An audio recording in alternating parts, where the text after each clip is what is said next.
Labvakar, mazie un lielie pasaku draugi! Man ir divi lieliski jaunumi. Pirmais, es esmu izsludinājis pasaku lapā konkursu, kur 3 ģimenes varēs iegūt ielūgumus uz motoru muzeja apmeklējumu. Kas jāizdara?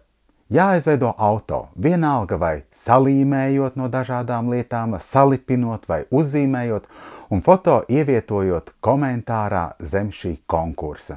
Un 6. aprīlī, kad es svinēšu pasaku lapai 4 gadu dzimšanas dienu, es izlozēšu 3 no šiem fotoattēliem. Un otra lieta, top jauna programma bērniem no vismazākajiem līdz 10 gadiem par spokiem. Tā ies gaisā oktobra vidū, piesakieties, jo oktobra otrā puse jau ir piepildīta un rezervācija notiek ļoti daudzus mēnešus uz priekšu. Nenokavējiet iespēju redzēt šo izrādi vēl šogad. Bet šovakar pasaka par ezi un zaķi. Tā būs latviešu tautas pasaka. Ezi sarunāja ar savu brāli otru ezi zaķi piemuļķot. Mežmalā bijis dziļš grāvis.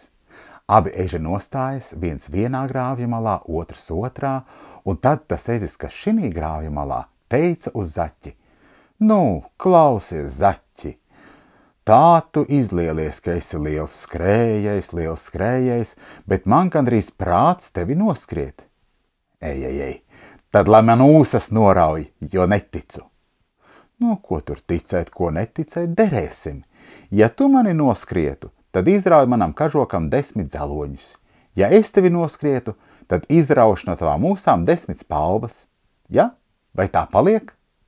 "Zināms, bet man tikai žēl tava kažoka," atteica zaķis. "Un man atkal tavu ūsu," teica ezis. "Bet tad tu, nu zaķi, kā liekas, skriesi pa grāvja malu, es pa grāvja dibenu."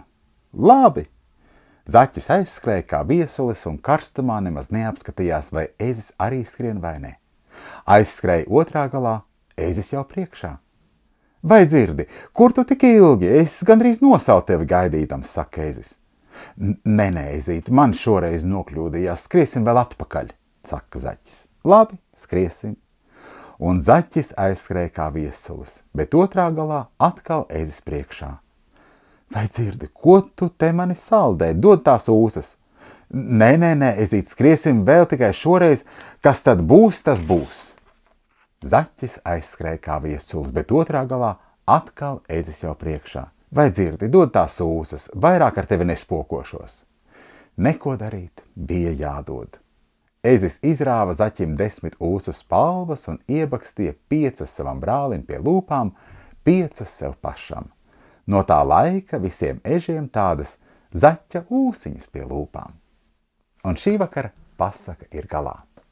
Piedalieties konkursos, rezervējiet bērnu programmas bērnu dārziem, un arī skolas var rakstīt pasaku mājaslapā pasakas.org un pasūtīt pasakas no pirmsākumiem līdz mūsdienām un Vilim Plūdonim 150. Abas divas Latvijas skolas somas nodarbības. Bet šajā vakarā atā!